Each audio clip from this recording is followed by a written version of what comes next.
Hey, everybody. Sorry, it is my fault for being late.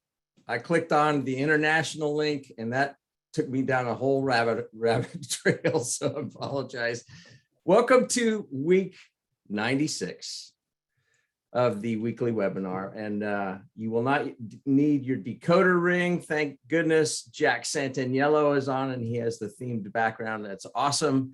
And Adam, I think, has a teed up rant. So we're going to go ahead and throw it right over to him. You guys know the drill. Hit us up on the Q&A for questions and you can harass us on the chat. So Adam, here you go. I got you. Well, I appreciate that, Gary. Yeah, a couple things this week before we get into the meat and potatoes of the webinar. First, we had a client that has been having issues with Bank of America with their PPP loan forgiveness, and it's a small loan, so in theory, it's one of those just should be an automatic pass because it's below $150,000. Yet Bank of America is giving them the business, so to say. If you're a Leave It to Beaver fan, I should have given out a coffee card on that one. If anybody could ask what giving them the business came from. And, it comes down to, at the end of the day, the person messed up in their application, included some independent contractors in terms of getting the loan amount, but then actually spent the money for proper and valid purposes on payroll, not independent contractors. So, they're getting, and it's still below the $150,000. So they've been getting the business from Bank of America. Got other clients that have been in similar situations with other banks that have had no problems. Bank of America is going like this. The SBA is going like this. No, it's Bank of America. They've gotten their Congress people involved. Congress people are like, we don't know what to do here. So we gave them an idea on what they could do to fix the problem, which would be, amend a couple tax returns to reflect what really should have happened, even if that costs some Social Security taxes to do so. And we're fully prepared to do that as a firm. But where this is going is that what's funny about this with Bank of America specifically, no offense to Bank of America, is that, as I'm driving home the other day, listening to NPR, what pops on as a story, Gary?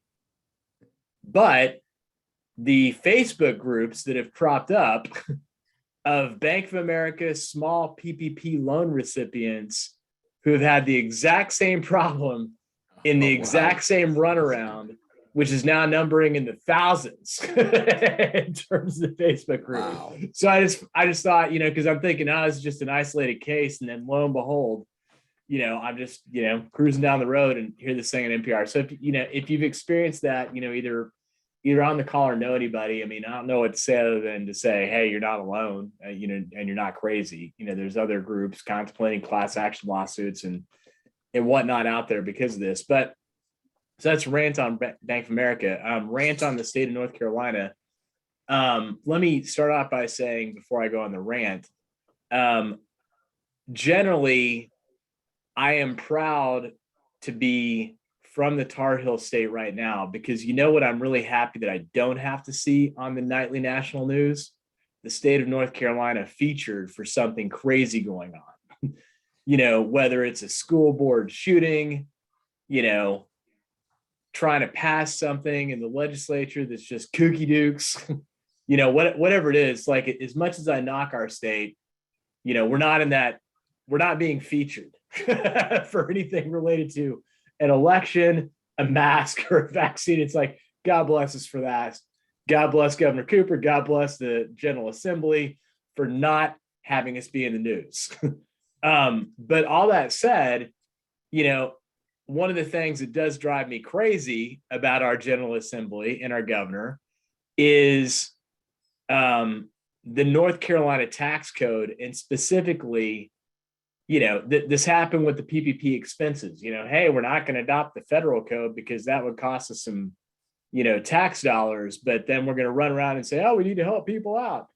Well, the latest gotcha is we're filing our North Carolina tax returns that, I don't know how we all missed this, but evidently we did. So as part of the CARES Act, as a way, or it wasn't the CARES Act, it was the subsequent legislation, they thought, hey, maybe a way to incentivize people to spend more money at restaurants and bars is to allow 100% deductibility of meals and entertainment. It used to be, normally it's 50%. You mean with the theory that if I take Jack out to lunch, I was going to have to buy lunch for myself anyway, therefore I cannot deduct my meal. That's the theory of how that 50% thing came about. Well, hey, as an incentive to try to get people to go out more, you can argue whether it was a good incentive or not. I don't know, but they allowed for 100% deductibility at the federal level. And, pretty much every state in the country piggybacks off the federal code, not North Carolina. So while we're all boo-hoo-hooing about our restaurants and, hey, we need to get back there and offer some sort of economic incentive and, blah, blah, blah, we're not going to allow for deductibility of meals and entertainment at 100%. It's only going to be 50%. Therefore, it's going to be an add back to your North Carolina tax return. Don't tell anybody though. But by the way, we believe in lower taxes. It's just, it's freaking ridiculous and complicating. And, is it that big of a deal, to a lot of our clients? If you think about it this way, I mean, if I just look at BGW as an example, we're probably going to spend, round numbers, probably $100,000 on meals and entertainment. That if it was only 50%, that times the tax code is about $15,000. It's $2,500. What did that cost? It cost $2,500. Like the state of North Carolina is getting $2,500 extra more dollars out of the BGW ownership team by not piggybacking on the federal code. Is that changing my policy, like how much I'm going to spend on meals one way or the other? Probably not. But I just find it extremely disingenuous when somebody says, I'm going to give you a tax cut, but then not piggyback on a tax cut. Mic drop. So first question on that, is that 2020 or 2022 or 2023 meals at 50% for North Carolina? It's 2021, so it's happening now. So that this last year, as we're filing tax returns, like, hey team, what's this add back that's happening on the North Carolina returns? Oh.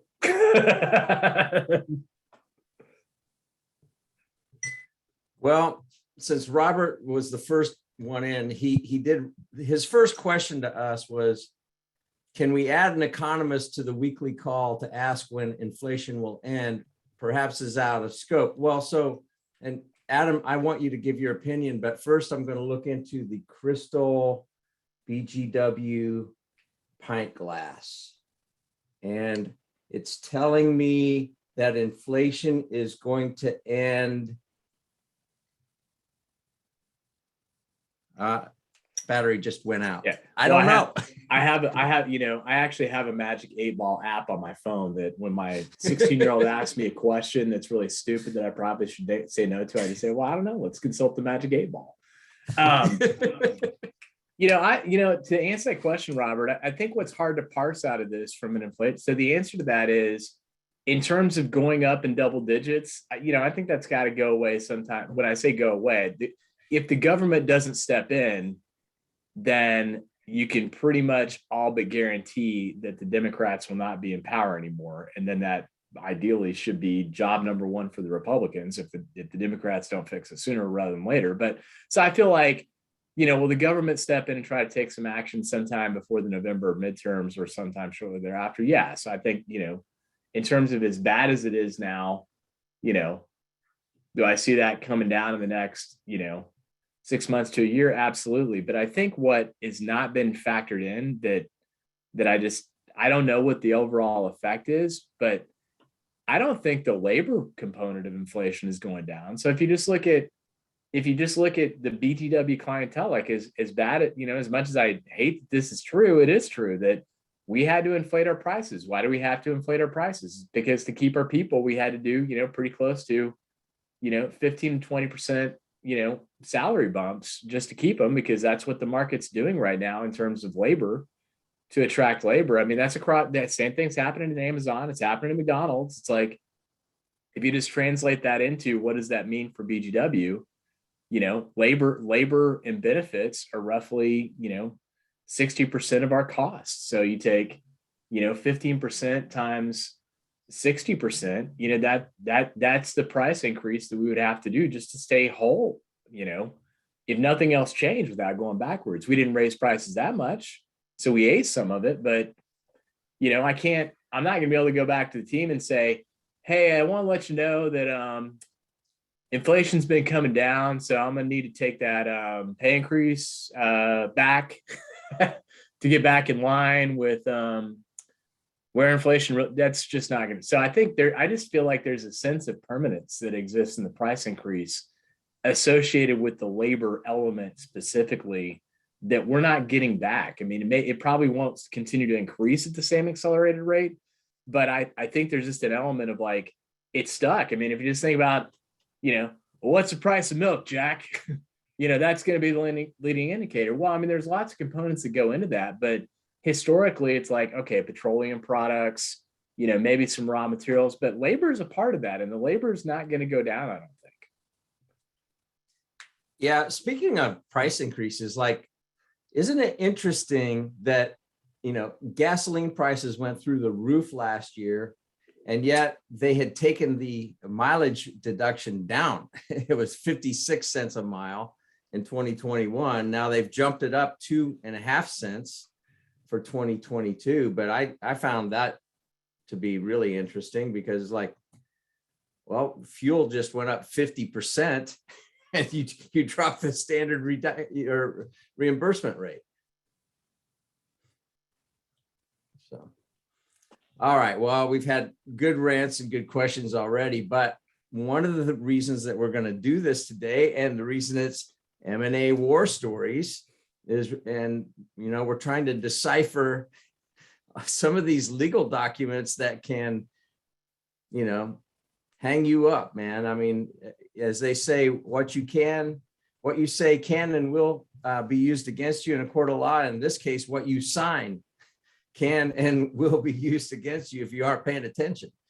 So, Jack, you don't even have normally I thought you were an Under Armour guy, but now you've got the Nike swoosh. It must be for the Olympics or something. I don't know, but yeah. So morning. Yeah, I was like, okay, I'll put this one on. It's nice and comfy and cozy. So yeah, I'm not a brand snob. I'm an equal opportunity purchaser. So before we go into those things, there are speaking of taking things back. So the two things. One is on the employee retention tax credit, that there continues to be discussion about bringing it back. And they're saying that because the Omicron variant has triggered a surge in cases, and small businesses and nonprofits are lobbying to get the aid back. But what I didn't know until seeing this article was some of the numerics, and it was in the fall when they said September is the cutoff for the tax credit. It generated $8.2 billion in revenue for the federal government.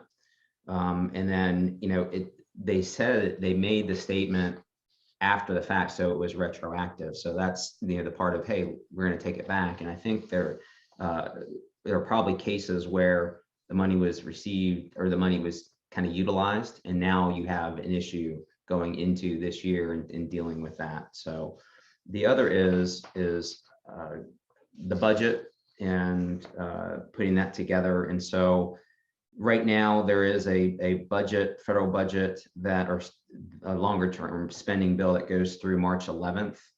And House members are out of Washington until February 28th.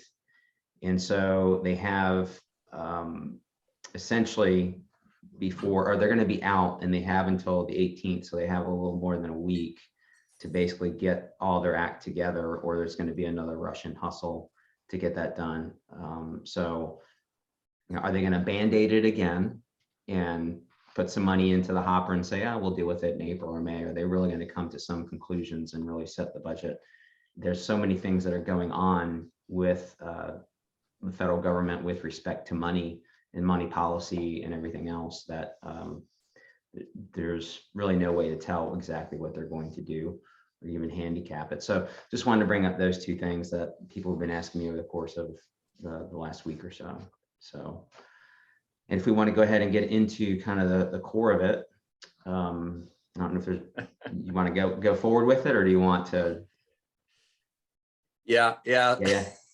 We'll save Robert's question for I just saw at that. the Yes. end. Yeah. Okay.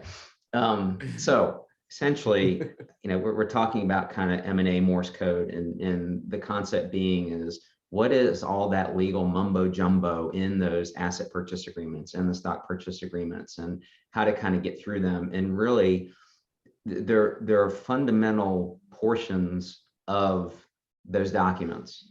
And while they are, it's a similar cadence, whether it's a stock purchase or asset purchase. Now, obviously, the terms and conditions are a little bit different, but the concepts are very similar.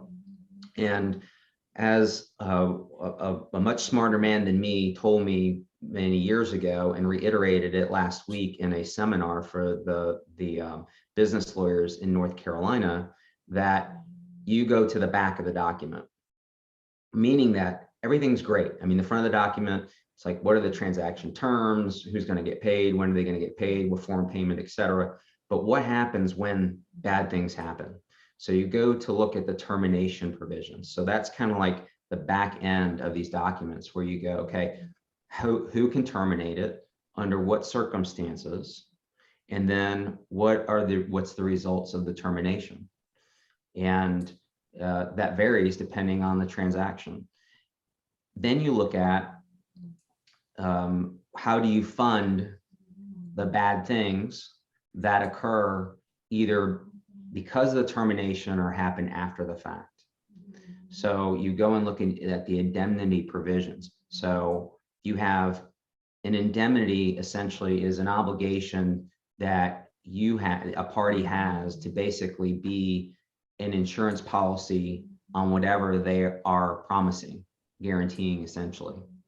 But then you have, in most cases, an escrow or a holdback on the purchase price that is the funding mechanism for those things. Now, in recent years, there's been this concept of rep and warranty insurance that basically is exactly what it sounds like, which is the party, typically the seller, is making all these representations and warranties as to, and we'll talk about that next, because that's kind of like the next chunk if we're going from back to front in a document, is what is the insurance policy. And so it's a substitute insurance policy, that is, if somebody says something or does something or misrepresents, then there's an actual insurance policy in place. So you look at all those things, and then the boilerplate as well, like governing law, and is it mediation, is it arbitration? So those kind of things you look at, which are important. Where are you gonna, do you have home court advantage, or are you going to be somewhere else? Is it going to be arbitration? What are the rules? And a lot of that stuff just is like, and lawyers do this all the time. They're just, okay, yeah, it was good on the last transaction, so it must be okay. Or the other side put it in there, it doesn't really matter. Well, in a lot of cases, it does matter. So, I don't like using the term boilerplate, because there's really no such thing in a transaction document. And then kind of going again in reverse order, the middle part, kind of the core of a transaction document, like a stock purchase agreement or an asset purchase agreement, is really what is being said as the status quo. And it's usually the seller, whether it's the company that's being sold or the assets being sold, are saying, okay, here is the state of the world and everything is wonderful. We have no employee issues. We have no tax issues. We have no environmental issues. Here are our tax returns and they are accurate. We've had no audits. We've had, so all of these things that are being represented. And I also add, and that probably past 5 or 6 years, things regarding representations regarding data privacy and data breaches, which are important to know.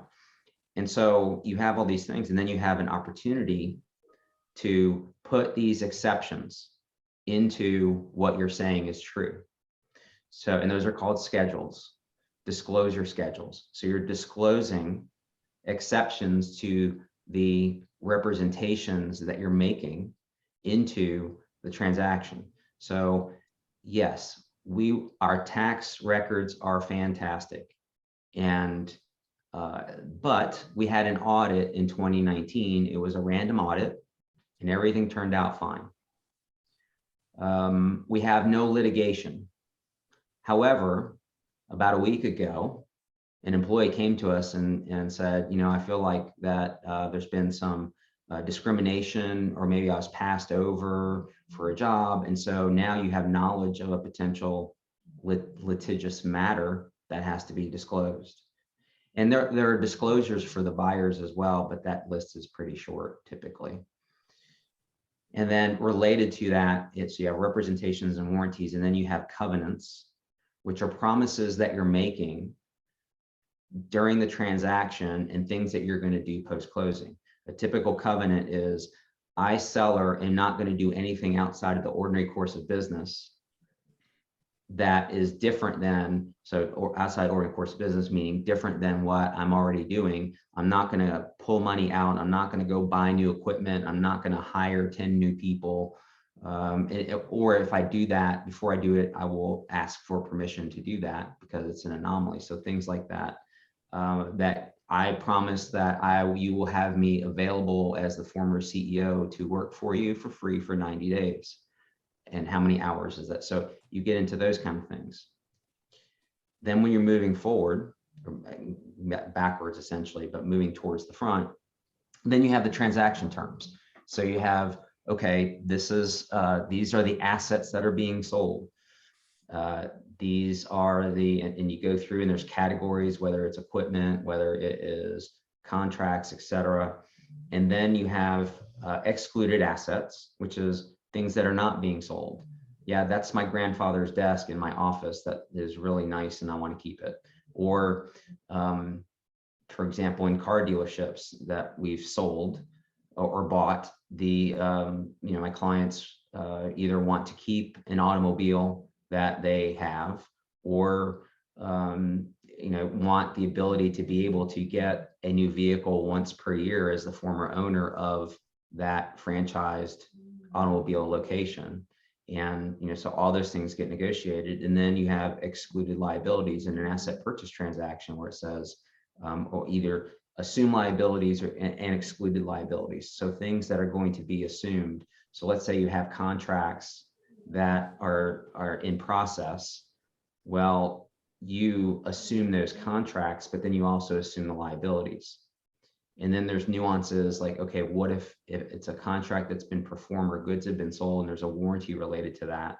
And then who gets dinged for the cost of the warranty work, et cetera. So, and so really, that is, and then in a stock purchase, a little bit different, but then you have representations related to the ownership of the stock. There's no liens on it, that, these are all the shareholders, that there's no other owners.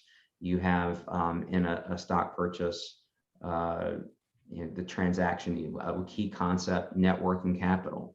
Okay, what are the requirements that when I as a buyer take over that business, that there has to be $1 million in the bank, cash in order, or cash equivalents, to be able to run the business on day one as me being the owner. And, so you go through all those things. So really, those are the two main documents essentially, and a very 30,000 foot level as to what I would say are the kind of the chunks, the chapters essentially in the main chapters in each of those agreements. And you have to be careful. And I say we as lawyers have to be careful that we tailor each of these agreements, even though there's a cadence and a pattern, that they really have to be specific to the transaction and to the people that are involved in the transaction.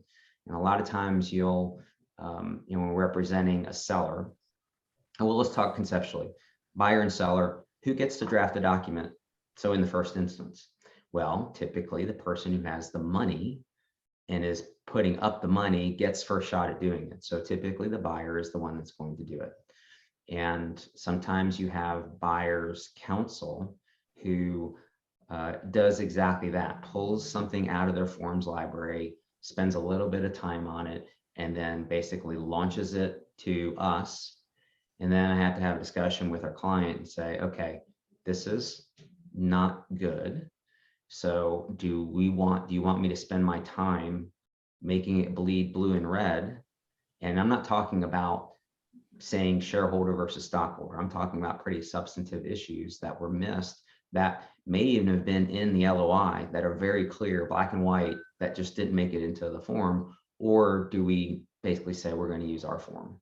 And so, ultimately, you say, and you need to be careful, because in LOIs, it typically says who's going to do it, who's going to draft it. So many times my seller clients in an LOI take a leap of faith that the document that's coming from buyer and buyer's counsel is going to be at least initially sufficient as a starting point, as a foundation for the transaction. And sometimes that's not the case.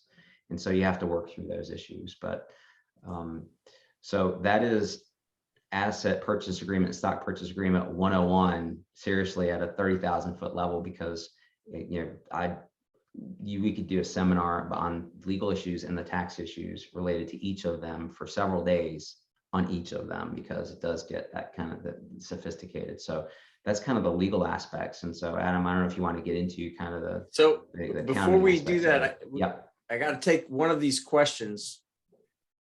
And so I'm going to leave the person anonymous, as well as the broker anonymous, but basically they're meeting today with a investment banker, business broker type firm. And I know that there's a difference, Scott Upton. If you want to really offend him, call him a business broker. So anyway, but typically business brokers do a little bit smaller transactions and investment bankers do larger transactions, right? So, and this group kind of does a little bit of both. So anyway, they're going to go over their evaluation.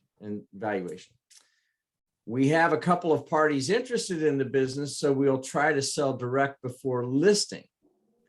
What questions should I ask about the evaluation or otherwise? Ooh, that's timely. So any thoughts? Yeah, Adam. I'll actually hit the next question, which is what is a typical model for analysis of anticipated cash flow for the buyer? Because they're both really a little bit related. I mean, I think kind of the primary question that I would want to know in anything is, and I know the Viking guys really well. They're going to give you a valuation, say, here's what we think that we could list it for and what you could get. Well, okay, got it. That's a gross sales price. Then there's their fee. There's taxes, depending on the structure. There may be, an amount that has to be, earned out just based on the nature of your business. So I think that, the question I'd be looking for is like, yeah, but what am I going to put in my pocket? And is that really enough for me to move on? And if not, what can I do to make it better, than what it is? I mean, that, there's obviously some process questions like what happens, what can I do to get ready? We've covered a lot of those in some of the previous seminars in terms of making sure your contracts are good, employment agreements are buttoned up, financials are in good working order, meaning like, I'm not going to have a lot of questions about them. Tax returns are easy to understand, all that kind of stuff. Like all that preparation stuff still matters. But I mean, at the end of the day, it really comes down to what am I putting in my pocket guaranteed and what's going to be at risk? That's really it. With respect to the interested parties, already direct, I mean, it still comes back to what am I going to put in my pocket ultimately? But, I think the other thing that I'd ask too, and I'd ask for kind of some live examples, is that, if the whole plan here is I'm selling the company and I'm walking away, meaning like I'm done, I have no interest beyond the 90 days Jack just talked about in being a part of anything, period. I'm ready to move on with my life. I want no part of being part of this organization going forward. I want it to be done and dusted. Honestly, the value of a company like Viking or, Scott Upton and ICG or, really anybody that's in that business is to run a process to maximize the amount you're going to put in your pocket, because you're only going to do this once. I mean, it's not like, like unless you're selling it seller financed and somebody defaults and you get to take the keys back, you're not going to sell this business again. So sort of like your house, like unless you're trying to sell it to somebody that you really, really want to have it, you might as well run a process and maximize the value. And I think that the challenge that you get into is that if you just go direct, I mean, you don't have a middleman that's really incentivized to drive up the value for you. So I just, so what I'd ask is like, look, I mean, Viking or somebody like that's going to charge probably between, 5 and 8%, for the transaction fee, and in theory, they should be able to get a multiple of that to pay for themselves in terms of driving up, the price by running a process. So I think the other question I'd ask is, look, if I've got a couple people who are already interested, what's the value you're going to bring to the party? If that's the case, because that should translate into ultimately, absolute dollars in your pocket. But if not absolute dollars, then at a minimum, tilting, stacking the deck to where it's more guaranteed money in your pocket than, earn out / seller financing / whatever the case may be. So one of the follow-on questions about that was, do brokers highball to get the contract? And I'm going to add one other thing as you're thinking about that, where you let's say you do have a couple of interested parties and, think about it like selling your house. Wow. I did an open house. We actually ran into this when we had to move away from Charlotte a number of years ago. And we just bought this house in Ballantyne. Well, we were in it less than a year and we had to move. So I decided I'm going to try to sell it by owner. I had some interested parties, but I actually wanted a really good realtor to kind of, deal with all the hassle and all that kind of stuff. And so I negotiated a lower percentage with her because I said, if one of these interested parties comes through, will you cut your fee, appropriately? And she did. And that's what happened. So I don't know if that can be done. I haven't heard that, I mean, if you can, most people, if you've already got interested parties, and you're still interested in running a process, if it's one of the interested parties that ends up being the ultimate winner of the process, they'll waive part of the fee associated with that. But in terms of the other question around, hey, they're just going to highball the valuation to get the work, the answer to that is people are oftentimes fearful of that, but my experience has been, no, they don't.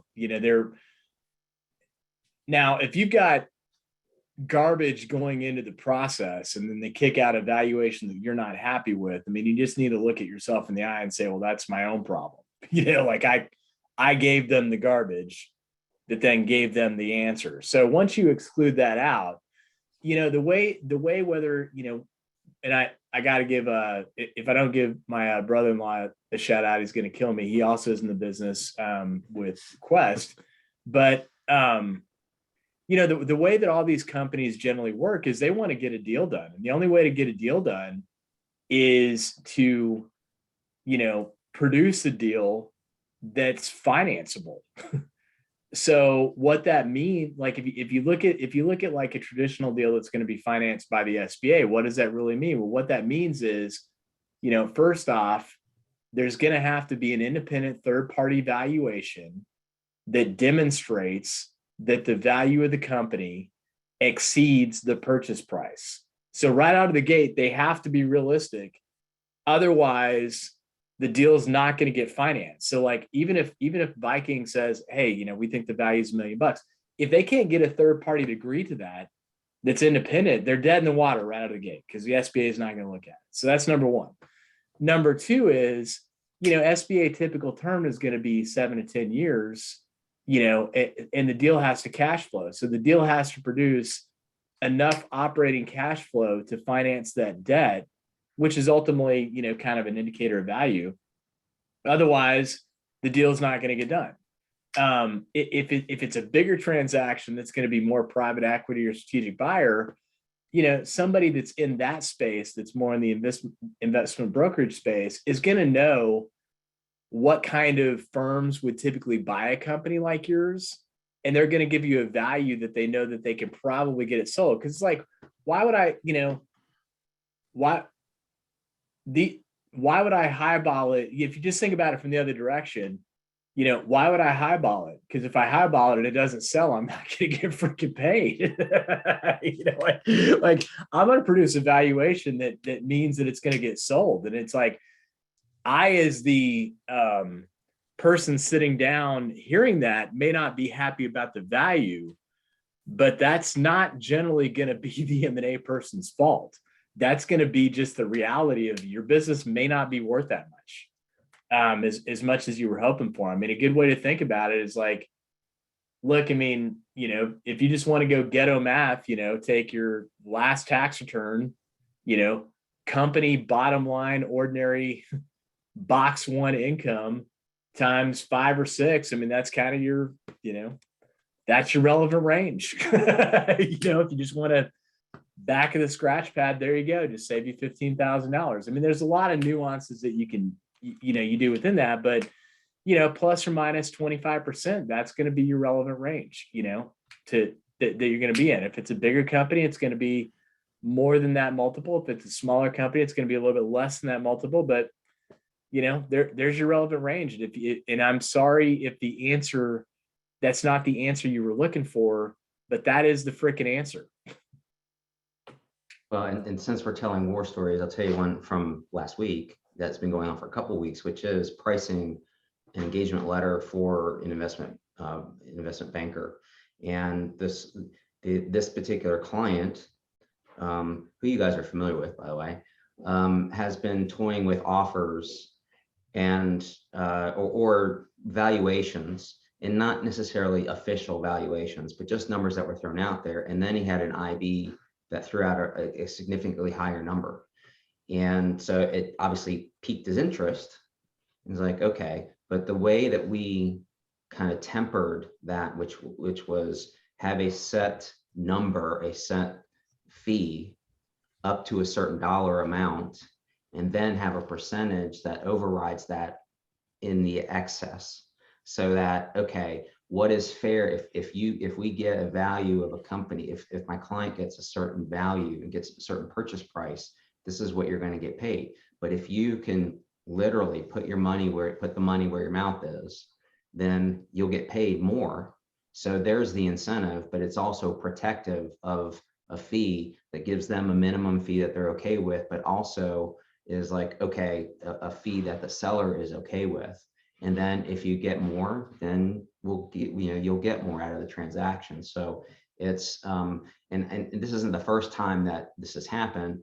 In this instance, we signed the engagement letter earlier this week, and everybody's happy with the formula that we came up with. But in prior instances, we've had the investment banker come back and say, "Yeah, I can't do that. We're not going to set a dollar amount and then go at an excess." And the reason why was because the percentage at that purchase price was going to exceed, the fees that they would get using a percentage would exceed the cap for the sales price, if that makes sense. And so, interesting ways to do things like that. Another key also is to understand what the broker gets money on. And so is it just cash? Is it inclusive of, if money is used to pay down debt, and have interesting discussions as to conceptually that, well, is it, and this ends up being the difference between getting paid on enterprise value or cash that comes into the transaction that ends up in a seller's pocket. And so the perspective of getting a totally lien-free company and assets versus knowing that they're encumbered and having to use part of the purchase price to pay it off, similar to you do a mortgage on a house. If you're buying a house, part of the purchase proceeds the seller has to use to pay off the mortgage so you can get it free and clear, or that your lender can get the lien on the property. So there are various ways to temper, but you need to ask those questions as to what is the, in this instance, called the aggregate consideration, which is more than just the money that the seller is going to receive. And we did some carve outs because we don't know if it's going to be an asset sale or a stock sale. So in a stock sale, we said, well, if there is money that is left in the business, but it's because of working capital or a post-closing adjustment. So let's say that I was talking about a little while ago about money that is held back in escrow. What about the scenario where the money that is used, there's a claim, and it's because the working capital, the actual working capital was actually lower than what it was supposed to be at the time of closing. And so there's a post-closing adjustment where the seller has to pay some money. And if you're not careful in the engagement letter, and in this case, it did read that way, that all of the escrowed funds are part of the aggregate consideration, even though some of it was used to true up the working capital, which to me is a purchase price adjustment. That's not for paying for a misrepresentation or for whatever other bad thing happened. And so the insurance policy is being kicked, being pulled from. This is a purchase price adjustment. It's not fair, I don't think. And please don't tell Jay I said this, but I don't think it's fair that the broker should get a piece of something that is an adjustment to the purchase price. Because if you were doing straight math and go back and say, well, let's pretend like the adjustment occurred at the time of closing, what's the true consideration at that point, and then apply the percentage or whatever the fee is to that. So again, little nuances, but just some suggestions to get you through the kind of the negotiation with your broker, but also in anticipation of the type of transaction and what the purchase price might be. All right, so I'm going to tee up a question for you guys to think of while I tee up this other question. But the question I want you to think about on a war story is anyone that that's been on the sell side that thought that certain things wouldn't be found out, may have been on a brown field. There could have been other things that they didn't talk about that, you get far down the pipe, on the thing, and then all of a sudden this rears its ugly head and either blows the deal or, negatively impacts it. So think about if you've got a war story on that. But a very specific question on this one was, hey, I'm obligated to pay $5,000 for an evaluation, haven't signed a listing contract. And if I remember right, the way that a lot of those work is, yeah, you pay a $5,000 fee and then it's discounted if they are able to consummate the deal for you. The question is, does BGW offer similar services? So Adam, you want to handle that one? Yeah, we do. But I mean, typically, again, knowing Jay pretty well, I mean, typically they're going to be in the ballpark in terms of giving you a preliminary indication of what they think the value is going to be. And I thought they did that on their nickel. So, I probably would kind of start there. Because you know what? While I think it's very valuable for somebody to understand how they can make their business more valuable, maybe you're already there in terms of, hey, it's enough money for me. But if you're not, that's when I think it would be worth paying, whether it's us or whether it's, Viking or whoever. I mean, it's worth paying somebody to say, how can I get more valuable if I'm not happy with where I'm at? But in terms of just, hey, what's your preliminary gut feel based on looking at my tax returns and financial statements? I mean, I actually kind of thought they did that for free. So I would just look at it'd be good to know more about, and whether you do it on the chat or, Gary can share my contact information. You want to follow up more with what they said, I'm happy to help out, one-on-one, but, typically they'll give you, I've seen them. It's a little spreadsheet they put together. It's preliminary indication of value. And that kind of allows you to make the decision on whether or not you want to go forward with selling the business or not, based on, how much money that is. So That's what I would think. I would just find out, am I even in the ballpark of even wanting to sell first, based on their preliminary indication? If the answer to that is no, or even if it's yes, but it could be even so much more if you did X, Y, and Z, that's where it's worth paying some people money. It seems a little preliminary based on your initial question to be paying $5,000 to find out somebody that they can give you like a plus or minus 25%. You just buy them a beer. Yeah, that's the second time within the last couple of weeks that I've heard. I think I don't remember if the last one was with Viking or if it was with another group, but basically what they told me was they had already paid the fee. And if they backed out of it, then that money was gone. If they consummated the deal, it got refunded, or it just got absorbed into their, percentage of the deal. So I'd ask about that.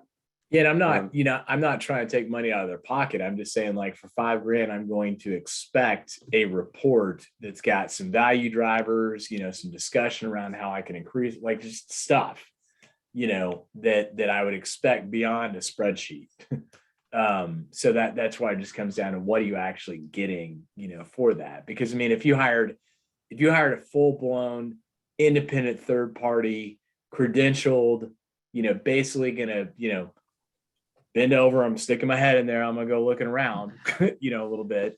That's gonna be about 3 times that price, $15,000, but it's gonna be a report that you could take to court and it would be defensible in court, and that's not what these guys typically produce. So I just, I would just see what you're actually getting. And I mean, usually they give you kind of at least an initial indication, on them, just as a way of just credentializing themselves. Yeah, and he just confirmed fee is waived with a signed contract. Yeah, got it. I want to bring up something relatedly to that. And this is the kind of after, and let's say that for whatever reason, the term of the engagement has continued. There has not been a transaction. There have been some parties that have been identified, but it hasn't gone anywhere. And so in a different instance with a transaction in the negotiation, and I call it the tail period. So what happens the day of and day after and all the days after termination when you have someone that you've engaged with to help you with the sale of a business? And the most engagement letters out of the gate are very generous to those brokers, which basically says for 1 year, if you have any transaction, then we get a cut of that. And you can see where that is maybe fair in some instances if the information from the perspective of the information and the work that was done put you in a better position to sell your business, albeit it's 6 months or 8 months after the termination of the arrangement. And if nothing else, has educated you and has suggested or made you do things to make your business better in going through that, because most investment bankers want to maximize the purchase price. And so they will say, hey, look, and they'll do some suggestions and say, many of them will say, have you thought about this, or why this says this on your books and you have this expense, why are you doing this kind of thing? And so, and so when I'm ratcheting it back, my first inclination and my revisions back to is that, well, that's fine, but only for if it's someone who has been identified by you to my client, the seller. And that usually isn't where we end up, because, again, you have the knowledge. So you're like, hey, buyer, wink, wink, wait until, the 366th day and then we'll talk. But, in the meantime, let me tell you about all the wonderful things that I've been told about my business. And then we can pick it up as soon as the engagement letter is terminated. So the middle ground, I think, and what has happened in this recent transaction is bifurcate the 12 months. And so, and again, this is not going to work in every instance. It just happened to work in this instance, and I suggested it. And broker. They're up in New York, and they're very sophisticated, and I knew where they were coming from, and they knew where I was coming from. And so the middle ground in this instance was for the first 6 months after termination, any sale, any transaction, asset deal, stock deal, even to family members, because there were some family members that had kind of rights of first refusal, et cetera. So that got accepted. That's not fair. But we worked around that because for other reasons. But for 6 through 12, they had to identify people that were on this list. Or we didn't make a list. We're like, okay, those that are identified at the time of termination. So you go back 6 months, who was identified, and then you kind of really do make a list essentially. And then if a transaction occurs with them, then the fee is earned. And the reason being is that the information possibly gets stale after 6 months or so. And if you have a buyer, they're probably going to want to buy something sooner than later. So to have them wait for 7-8 months, like the likelihood of that happening just decreases over the passage of time.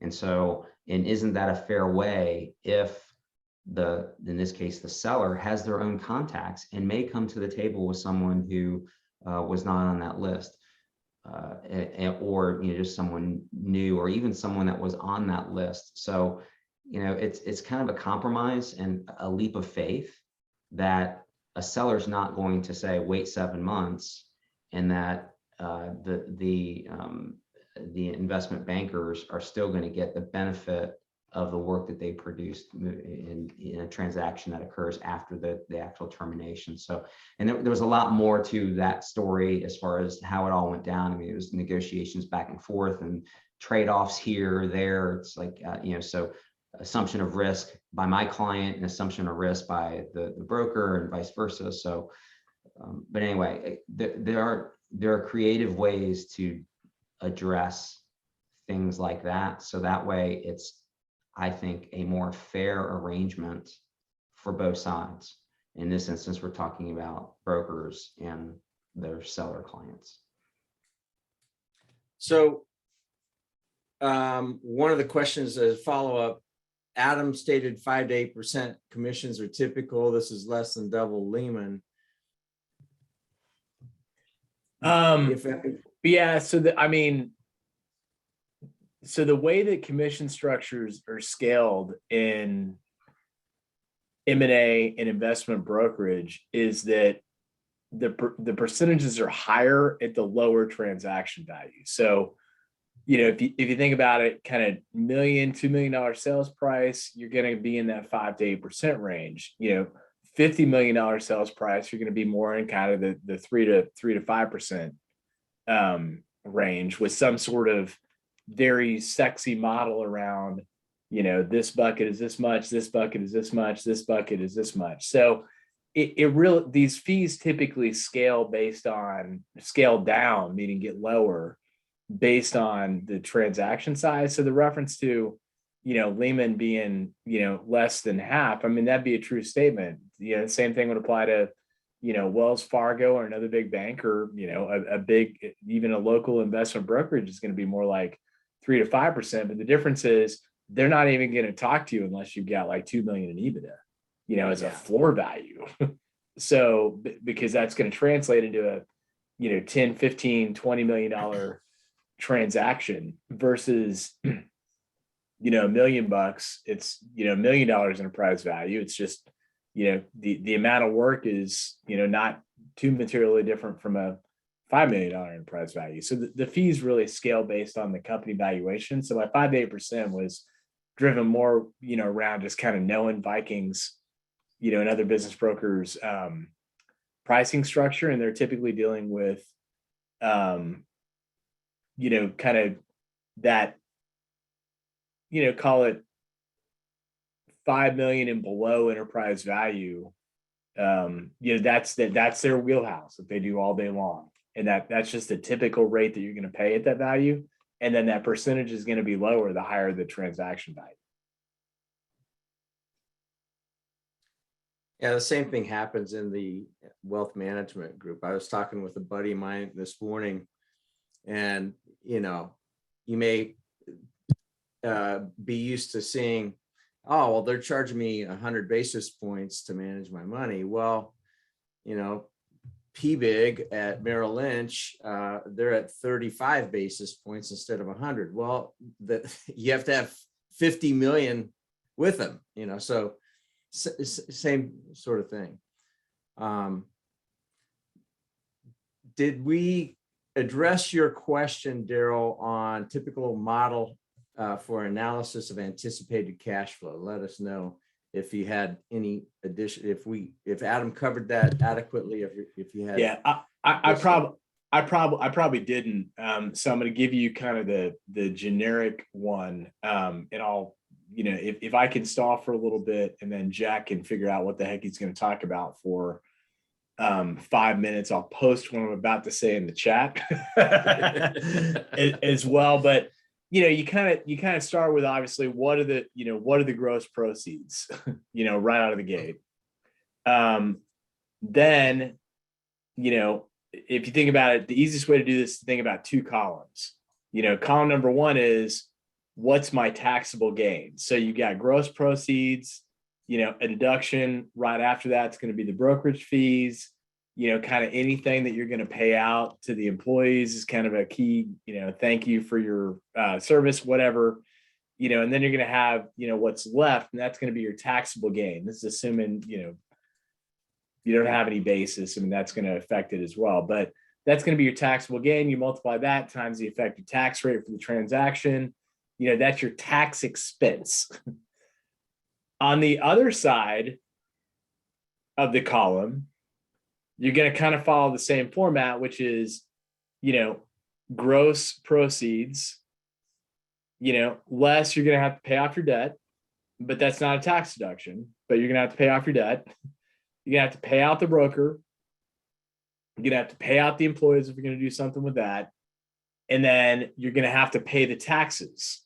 And that's going to leave you with your net number that you're going to be able to put in your pocket, assuming that you don't have any earnout or deferred payout associated with it. So, the key difference between those two formulas that gets people hung up on a lot is that, they think that paying off the debt is somehow going to reduce their taxable income. It doesn't. That's not a tax deduction. So that's really the big difference between the two columns. So we usually, when we're running gross proceeds, we usually have what's the taxable gain column, and then we have a what are you actually going to put in your pocket column when we run the analysis.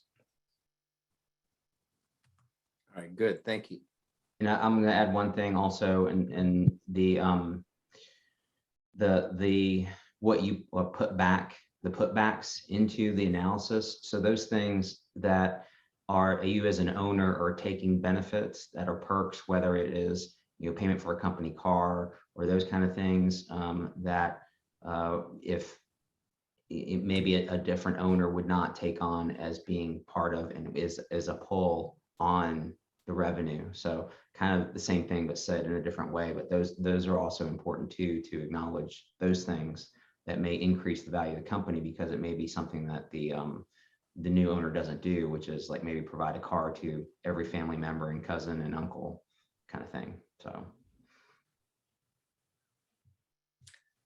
So I'm just curious,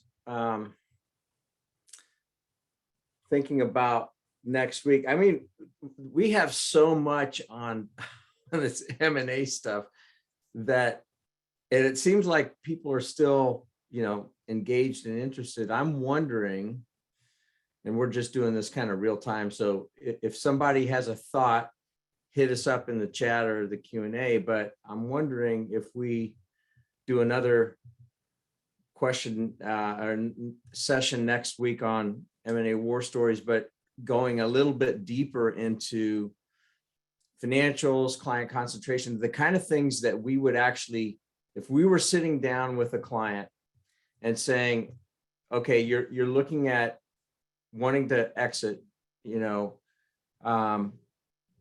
these are the things that we look for, and maybe use some live examples anonymously or whatever. But what do you guys think about that? Yeah, that's fine. And we actually have a slide for that, Gary. We call it the 7 deadly sins of value destroying. Trademark that, baby. Or something like that. But it's 7 of them. All That's right. good. And I won't have to talk as much. Adam gets to talk more next time. Yeah, I'll ramble for a while you can, get your story straight, just like you allowed me to do this time, Jack. I appreciate that. Okay. All right, cool. So, Daryl, did we give you what you were looking for? It because he said question was more along the lines of working capital formula for the buyer.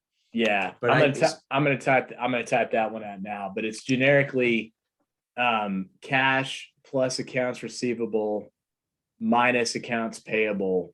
And then the bugaboo that this is assuming that you're not a construction company, you've got over and under billings, but it's cash plus accounts receivable minus accounts payable. And here's the one that always kills people: minus accrued payroll, because most people don't end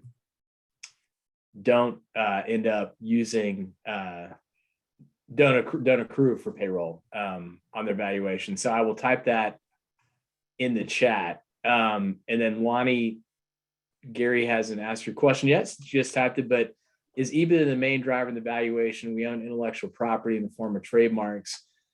So it's a good question. I mean, kind of in theory, if you're a mature business, EBITDA would be an indicator of what that trademark is worth, because the trademark is generating some sort of cash. So if you've got, meaning like, I've trademarked, a piece of software that has my intellectual property in it, and I'm selling that piece of software, the EBITDA should translate into what the underlying value of that trademark is, even if that's not what it's on your balance sheet for. Because on your balance sheet, I'm going to see, Carrie, you're still on the call, so if you correct me if I'm wrong, but what's on your balance sheet is just going to be the capitalized cost of acquiring the trademark, not actually what it's really worth. Unless you acquired the trademark from somebody else, then it's going to be what you paid for it. But if you're valuing a trademark, as an auditor, you're periodically testing to see if that value's been impaired. Well, how are you going to test it? It's basically, is the patent worth anything or not?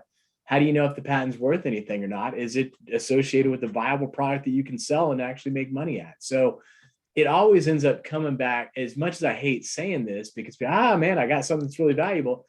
It doesn't matter if you haven't monetized it. In other words, it's not going to matter to most people unless you figured out how to monetize it. How do I know if I've monetized it? I know if I've monetized it if it's translated into EBITDA.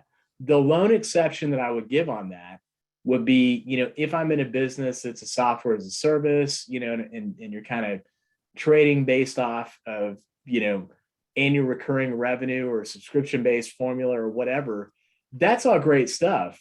But at the end of the freaking day, that still needs to translate, like the buyer of that is still translating that into, it needs to generate some cash flow at some point in the future.